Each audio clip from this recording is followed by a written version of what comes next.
Okay, first of all, here's just a brief overview of the transfer credit process. And this is the same for all three of the doctoral programs. First of all, if you have completed graduate level work in the last 8 years, and we've added this one sentence in here, if your prior program does not have an articulation agreement with Fielding, and that means that we have Royal Roads University in Canada and a couple of other universities with articulation agreements. They have a different process for transfer credit.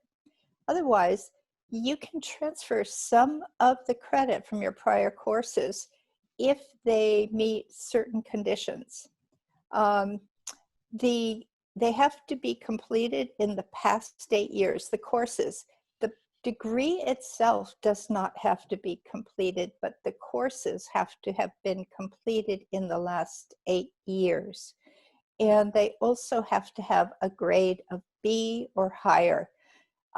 If you have credit, no credit, that will also be acceptable. The transfer credits will reduce the overall credits that you need to graduate.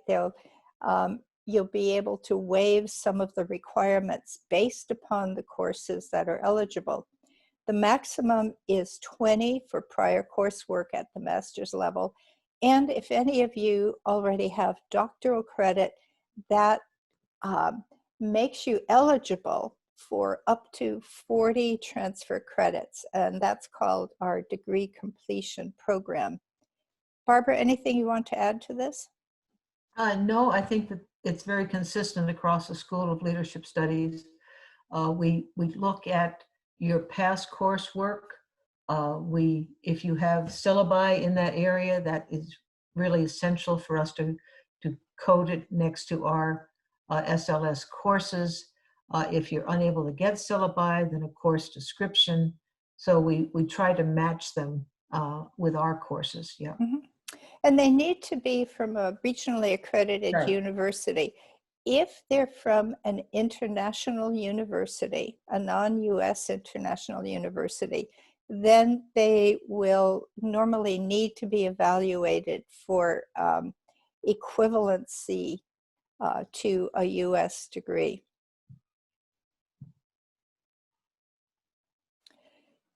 Now, there are a couple of steps to apply for transfer credit. First of all, you discuss your options and your next steps with your admissions advisor. And Carolyn, do you want to say anything about how people, I think everyone here would contact you, but anything you'd like to say about what you are available to help students with when they're just starting off wondering if they are eligible for transfer credit? Sure, yes, I'm happy to answer any questions you might have regarding anything, including program details, logistics, all the nuts and bolts, the application process, and how to start inquiring about the transfer credit process for your particular program. And I might connect you for a further conversation with Dorothy or Barbara or whoever the program lead for your particular program of interest is. But please feel free to reach out to me in various ways. Many of you have my direct email. You can always reach me at the generaladmissions@fielding.edu email address, or just pick up the phone and give me a call, and I'd be happy to help you. Dorothy, I noticed that Jovenel asked a question that they got a master's at UTEP, University of Texas, El Paso in 2012. Are you qualified for transfer credit?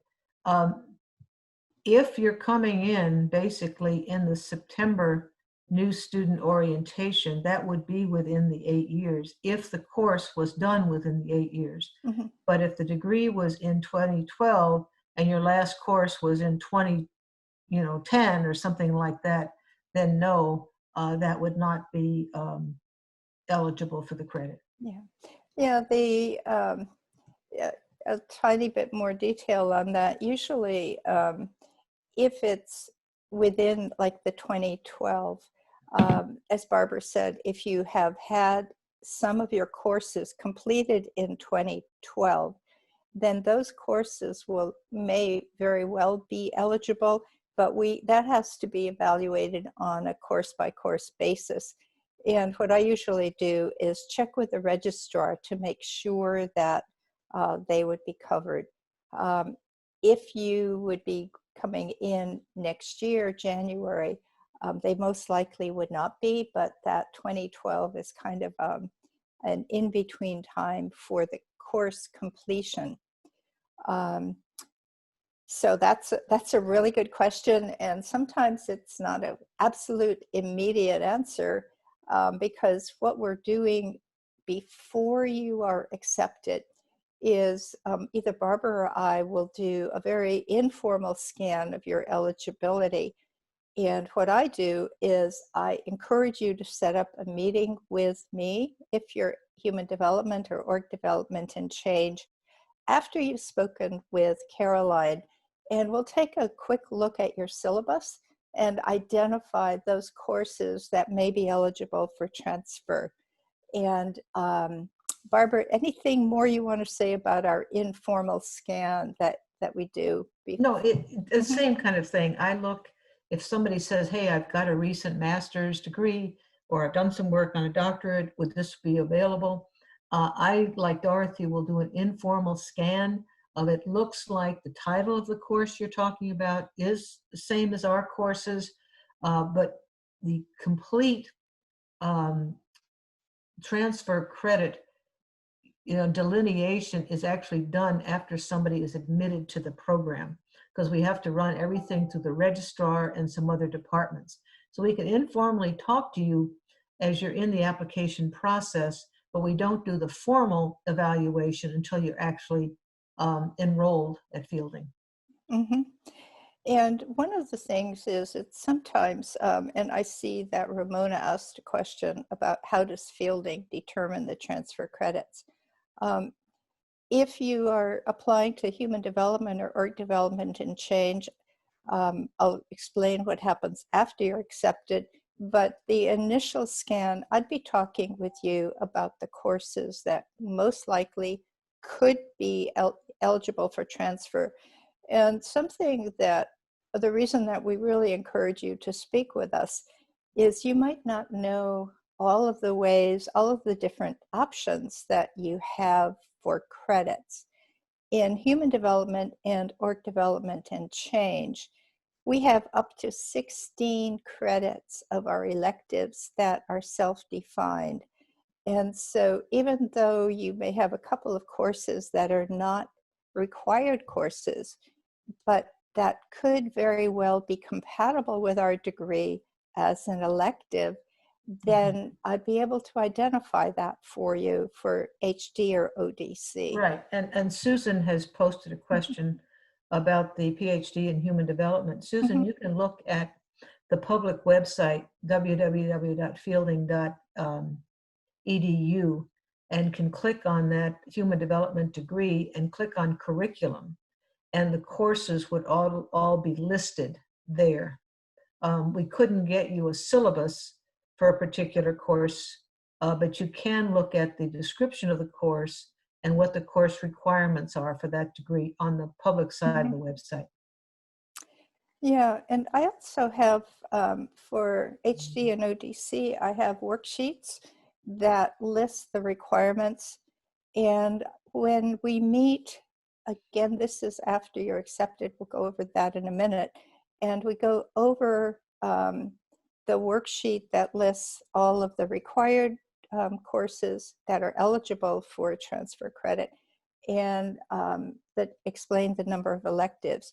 But we have 84 credits that are required to graduate in human development and org development and change. And Barbara, is that the same for the EDD? Yes. Okay, good.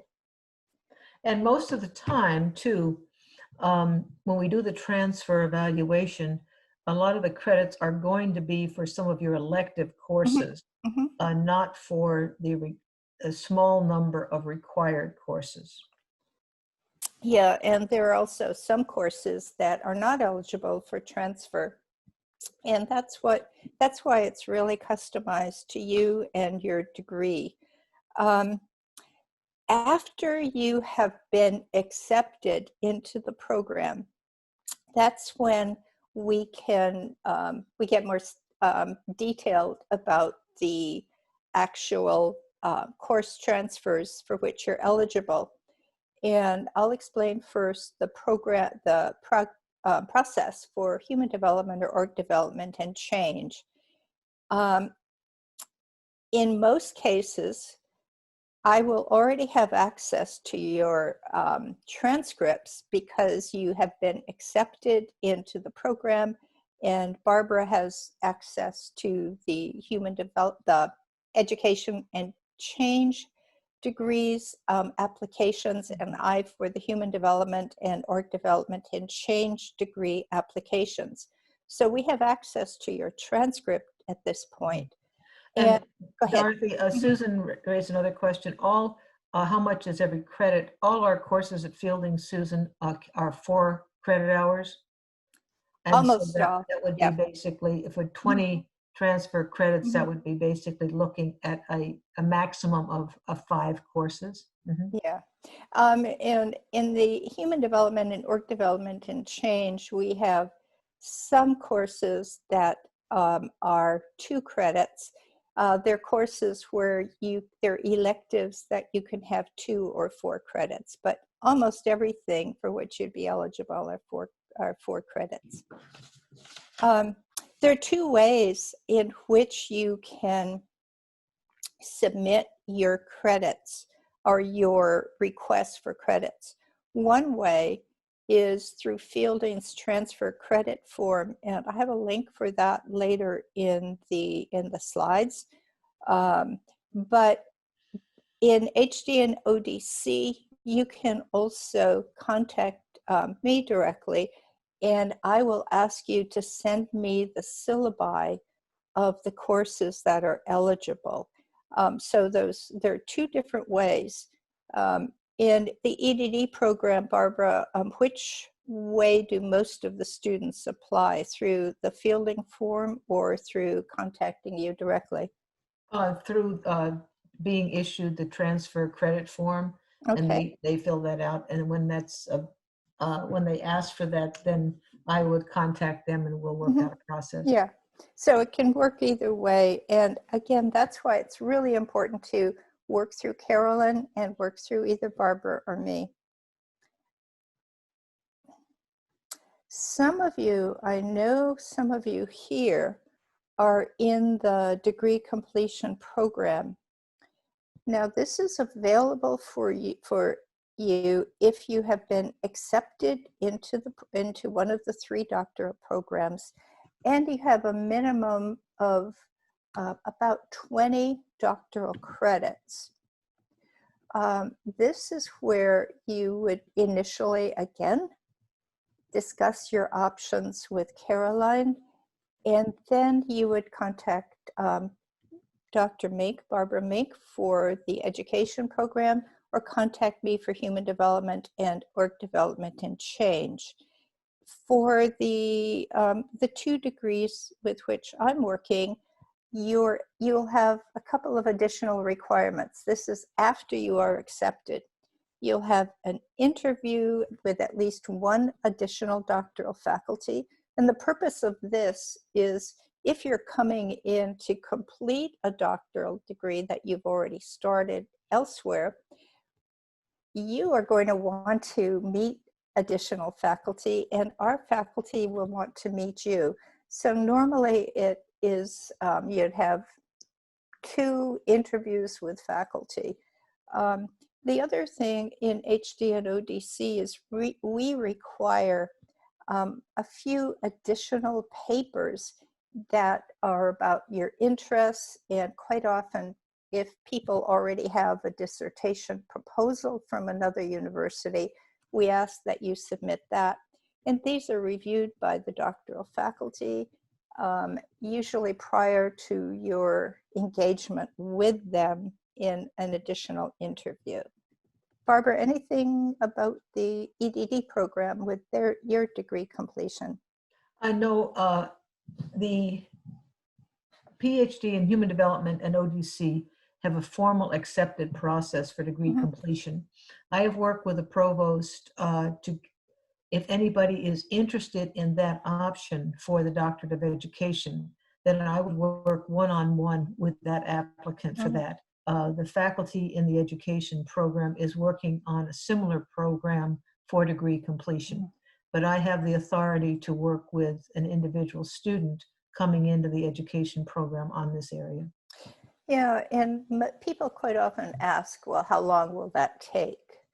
And at Fielding, we have 3 terms per year. They're each about 4 months.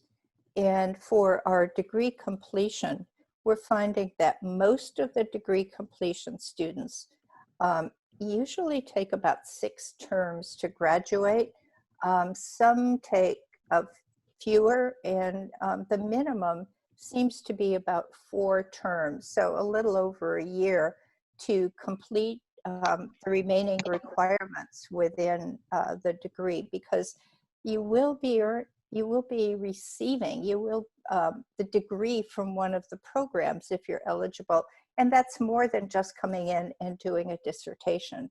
There's some other activities in there. How much is the price of each credit for registration? I'm The not sure tuition, what that, yeah. what does that question mean? One of the things, I'll just give 2 answers. And Mm. Susan, if you could explain to us exactly what you mean. At Fielding, you pay your tuition by the term. And it doesn't matter how many courses you have in the term. The norm is 2. Sometimes you have 1, sometimes you have more than 2 courses. But the tuition is exactly the same. It's not Mhm. by credit. And you And do some people are finding Mhm. in the different degrees at this particular time, some people have more time Yep. to work on their degree. So Mhm. I've even seen people taking 3, possibly 4 Yep. courses Mhm. in a term, Yeah. and they're paying a flat tuition Mhm. for that term, and that would be the same tuition, Susan, as somebody who's only taking 1 course. Yeah. So it's not by the course, it's by the term. Yeah, and that's especially for the degree completion people. If you already have some pretty good competencies in writing and critical thinking and things like that. The other piece is there's no cost for transfer credits. If you're eligible for transfer credits, you don't pay anything for those if that's related to your question. Right, that's correct. These are the links, some of the links here. And Caroline, will all the participants be getting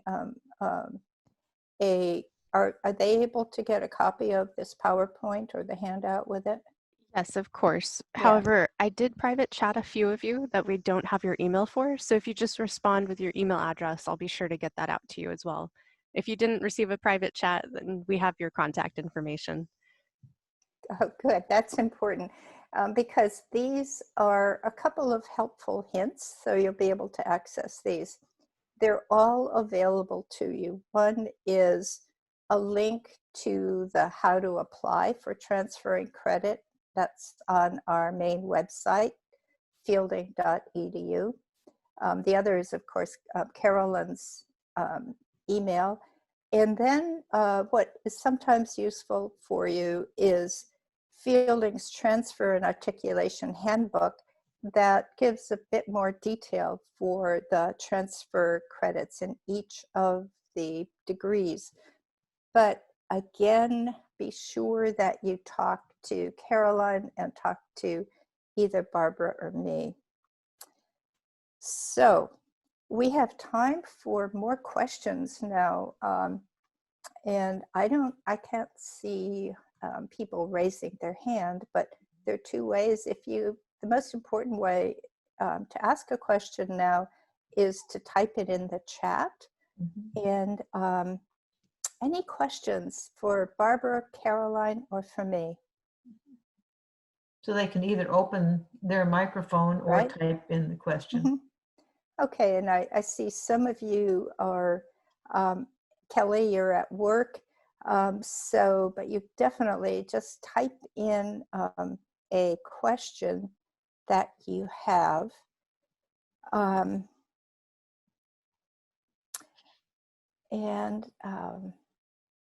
What we can do is, I'm looking at all of the people that are here. I know that some of you still have questions. If you're on the phone, and I see a couple people on the phone, 206-247-3518, just take yourself off of mute by *6 and ask your question. So we had one question. She's interested in the human development program. She has a master's in English. Yes, a master's degree is certainly enough to apply and get into the doctoral program. Now for transfer credit, we'd have to look at what kind of courses were actually in your master's degree and see if those correlate to any of the courses in our doctoral program. Yeah. Yeah, and so then there's another thing about how long is a term. There are actually 3 terms. One is January through April with a couple of week interim, and then the next term starts the beginning of May and goes through mid or late August with a couple of weeks break, and then the 3rd term is September through mid-December. Yeah. And Caroline put that in as well. Good. One of the other things about the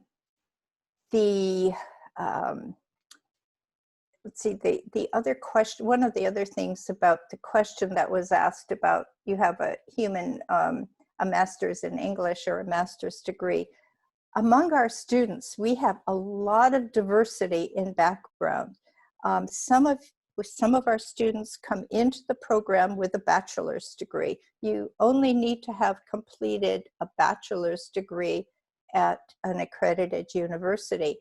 Some of our people already have a doctorate and are working on a 2nd doctorate. Most of our people have a master's degree, but again, it's who you are, your professional background, and your academic interests. Those all are part of the application process.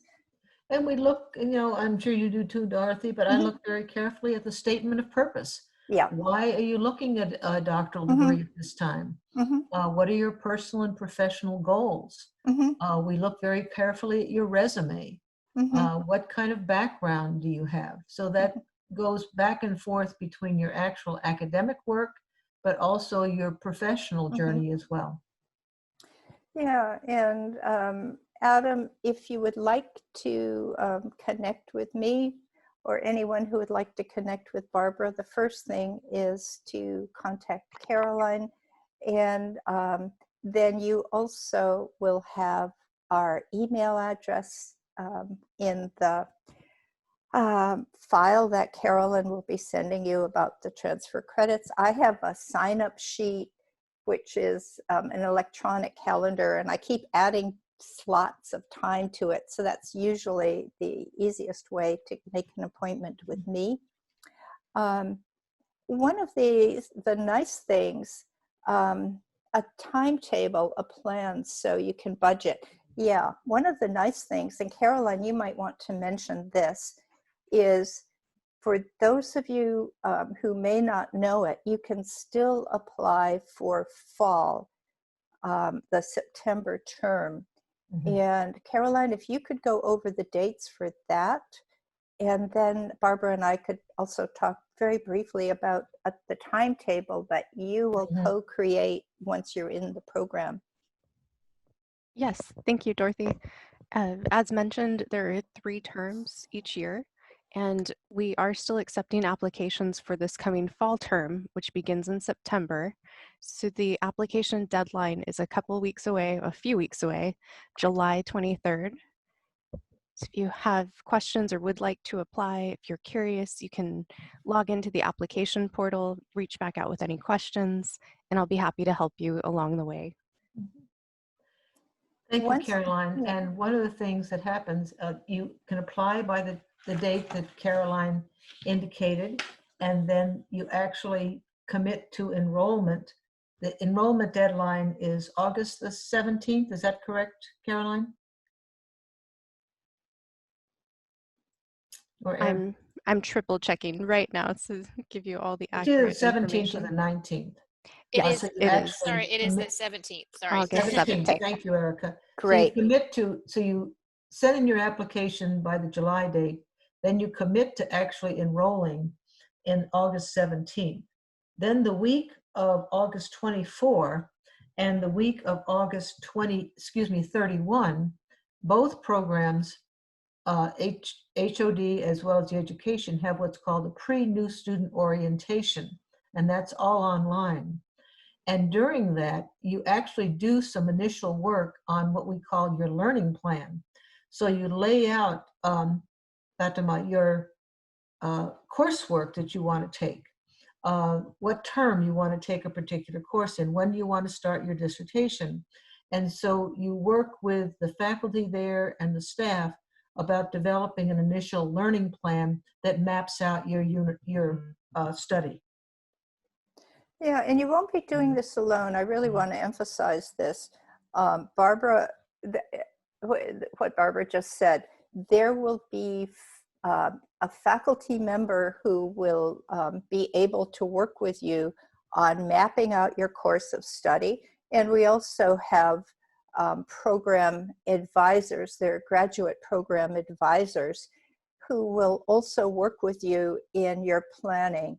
So in the human development and org development and change degrees, without any transfer credit, the degree is designed to be completed usually in a bit under 4 years, 3.5 to 4 years. That's with no transfer credit.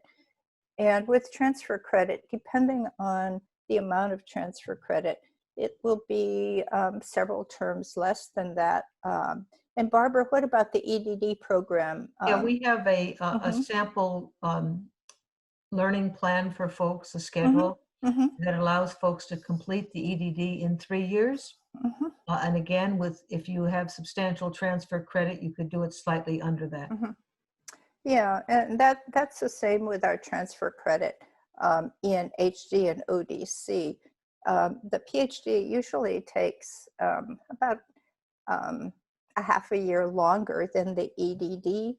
And again, depending on your transfer credits and on things like your own life and on your own organizational skills, and most important about your doctoral, your competencies in writing, in critical thinking, that all has an impact on how long your program takes. Somebody just came in late. Dorothy said how many credits are able to be transferred. Up to 20 are eligible for transfer credit. And I can't see your first name there. Okay. Other questions, again, please just keep putting them in the chat, or if you would like to take yourself off of mute, you could certainly just speak with the questions. And I think Kelly, you may be on, or Kelly, you may be on the phone. So please just ask your question. Okay, Fatima has a question. Yeah, I see that. Is it yeah. possible to get an EDD and a human development concurrently? You would have to be enrolled and accepted in 2 separate doctoral programs. We have had people go through fielding and get, a doctorate in education and then a doctorate in organization development, but you actually would have to do 2 degrees and 2 dissertations. One of the things, Fatima, is that this is a real advantage of the School of Leadership Studies. Whichever degree you enroll in, whether it's the EDD or the Human Development degree, you can take your elective courses in any of the 3 degrees. So you could be in the EDD program and take some human development courses. That's So, correct. yeah. And we have concentrations too. So you Mhm. could have a doctorate in education with a concentration. I'm not sure the wording right now, but it has to do with longevity. So it has to do with adult development. Mhm. So we have certain concentrations which are available as well. Yeah, yeah, and some of that's the creative longevity and wisdom, or something like several of the development people or the human development people. They're in the concentration for higher education or Right. for reflective practice, and that's again another advantage. Not only is your time flexible, the number of courses you take per term flexible, but it also is possible to take electives from any of the 3 courses. Mhm.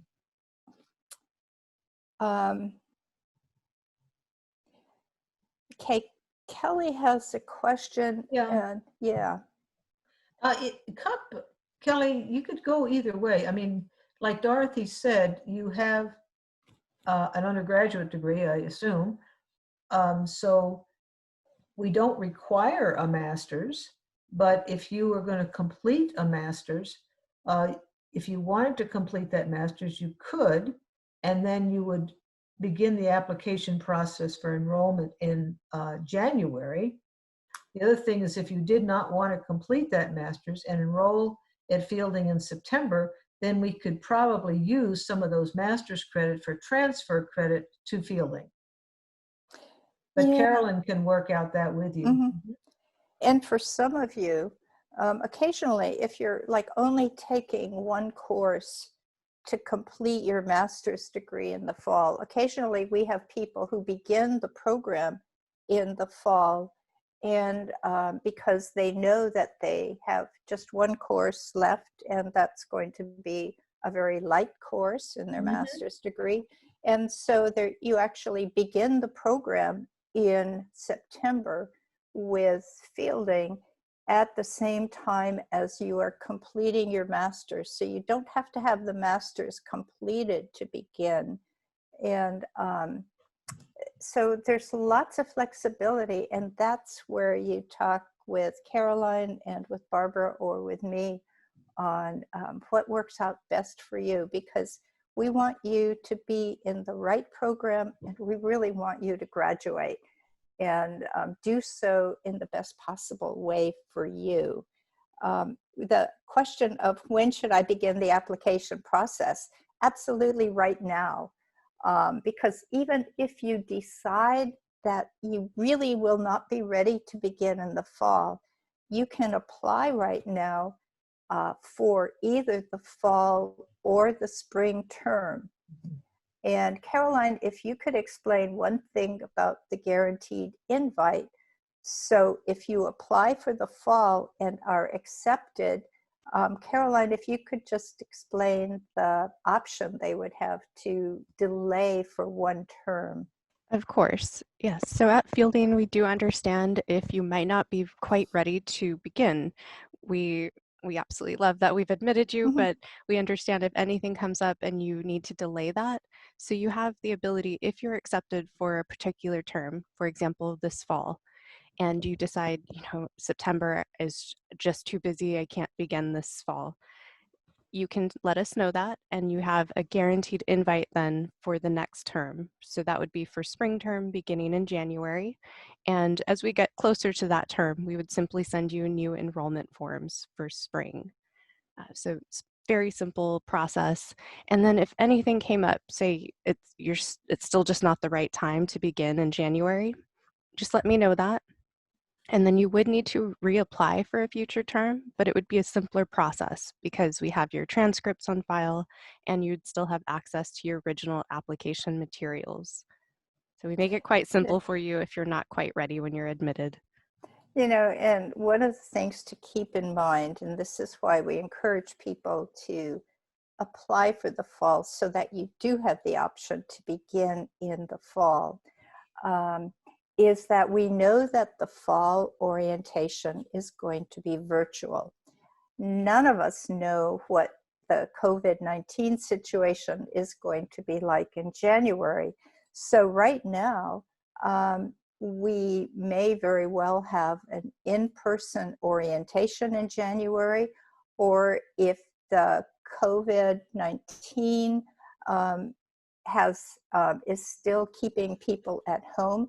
I currently live in Canada and I can't go to the US right now, although I can go to Europe, which is interesting, even though I won't be going to Europe right now. But we know that the fall is going to be virtual, so that you won't have to travel for that.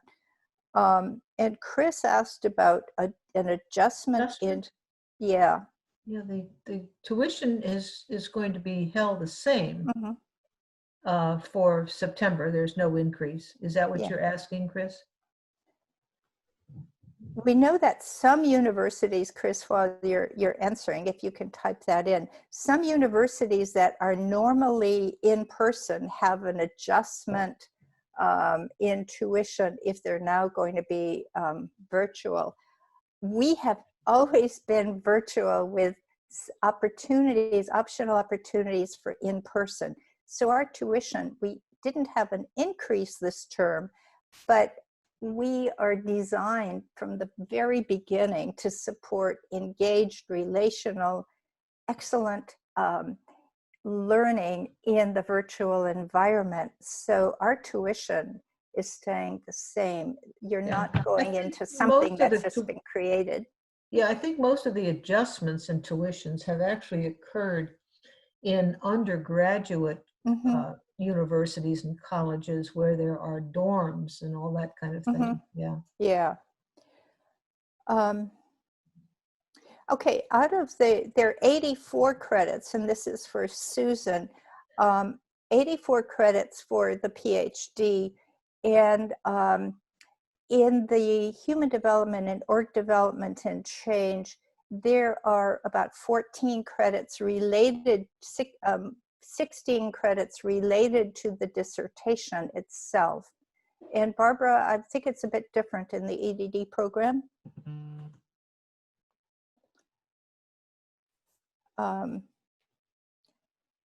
Okay.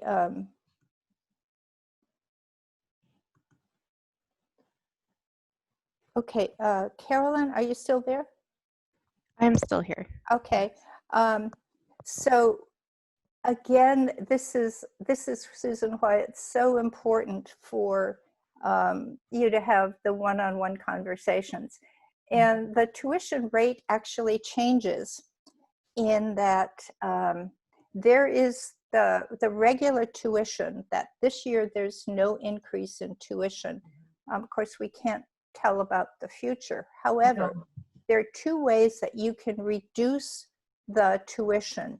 One is when you have completed all but the dissertation requirement, you then advance to candidacy, and you have a reduction of 30% in HD and org development.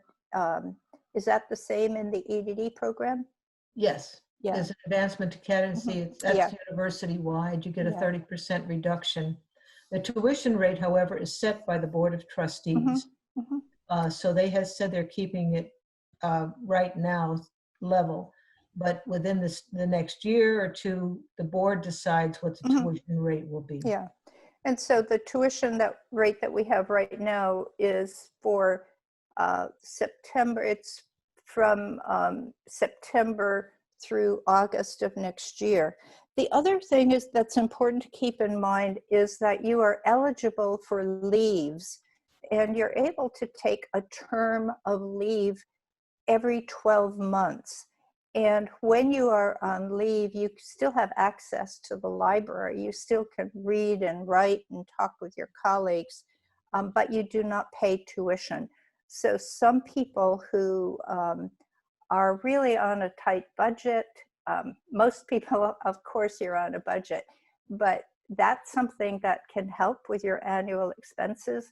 And it's also something that people quite often take when something unexpected comes up and they don't want to discontinue the program, they don't want to step out of the program, but they do need to take a term off. And so that's a third of your annual tuition rate. So that's something to bear in mind, because this is being used when you need it. Yeah. You can take in the Doctor of Education program, which is about 3 years, you can take one of those terms in each of those years. So that does help.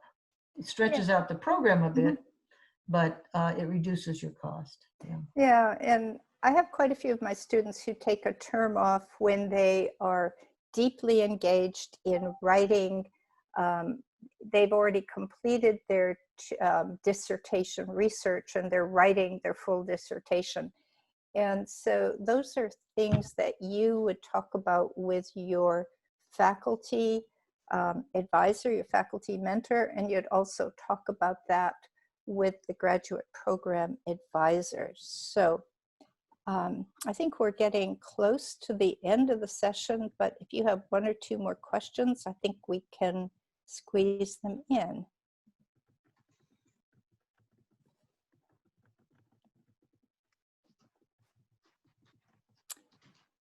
Well, I know that I'm looking, oh, will this session be archived? Carolyn or Erica? Yes, I'll be sharing a copy of the PowerPoint after the presentation today, and we should have the recording available within the next few days as well. The survey, we don't give credit for past work, meaning, well, past academic work, yes, but we don't give credit for just past professional work.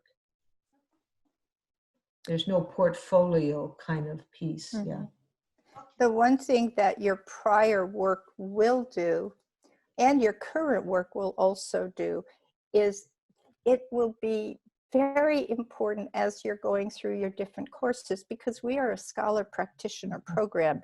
That means that, let's say you've spent several years doing particular service work, and the work that you did then has helped you develop as a professional.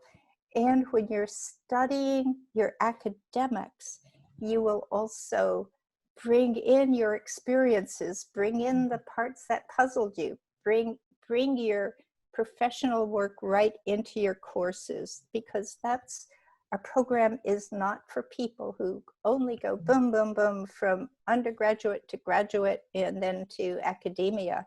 Our program is for people who are working in communities and education and organizations, and are also studying and really want to become a doctor, either an EDD or a PhD. And also I want to add to that about the quote service credit. We refer to things at Fielding with courses, but you also have the opportunity to individually contract with a particular faculty member if a course is not available. So a lot of times, Fatima, people bring in their work from their profession and work with a faculty member to say, I have this special project at work right now. How can I integrate that into, say, an individual contract with you on a particular topic? So you can integrate some of your professional work with an individual contract with a faculty member. Yeah, and the same with some of the academic work that is outside of the boundaries of transfer credit. Let's say you had a specialty in something such as healthcare systems. Well, we may not have an elective called about healthcare systems, but you can work with faculty members, a faculty member, to develop a contract in which you bring in your experience, you bring in your knowledge, and you add to it in ways that you and the faculty member negotiate. Okay, thank you. So Caroline, I know maybe Barbara, do you have any kind of final comments? Oh, no, not really.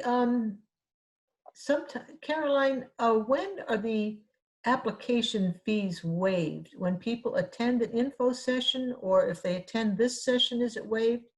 Yes, Help me if you understand join that. us for a general information session specific to your program of interest, if you join us for a session like this, or anything really hosted by the admissions or faculty. So anybody in attendance today who hasn't already had an application fee waiver applied to your record, I'll be applying that shortly after sending you the email. So Great, when you thank go you, to Caroline. apply, Good. there'll be nothing further you need to do. Great, thank you. Good. And one of the other things, when you contact Caroline, she can send you the link to my, it's called the sign up calendar. And I've noticed as soon as my slots get filled for a particular week, I add more slots. So if you go there, if you want to have a meeting with me, check with Caroline. She'll give you the link to the sign up calendar. And I'll be adding more slots to it later today. So you'll be able to check back. And that's And the for me, easiest I way to just reach have me. folks email me directly to Yeah. bmink@fielding.edu and look at the schedule and see what Yeah. your schedule is and mine, and then go from there. Great. And you can also email me at .agger, which is DOTAGGER. And that's, here are our emails. So I want to thank you all for Yes. coming in. And good questions too. Thank you. Thank you. Okay. Okay. Have a great day, everyone. Day, or I guess in the Philippines, a great early morning. Yeah. Thank you. Okay. For wherever you are. So have a good, thank you so much for coming. Thank you. Thank you very much. Goodbye, Okay. all. Bye, everybody.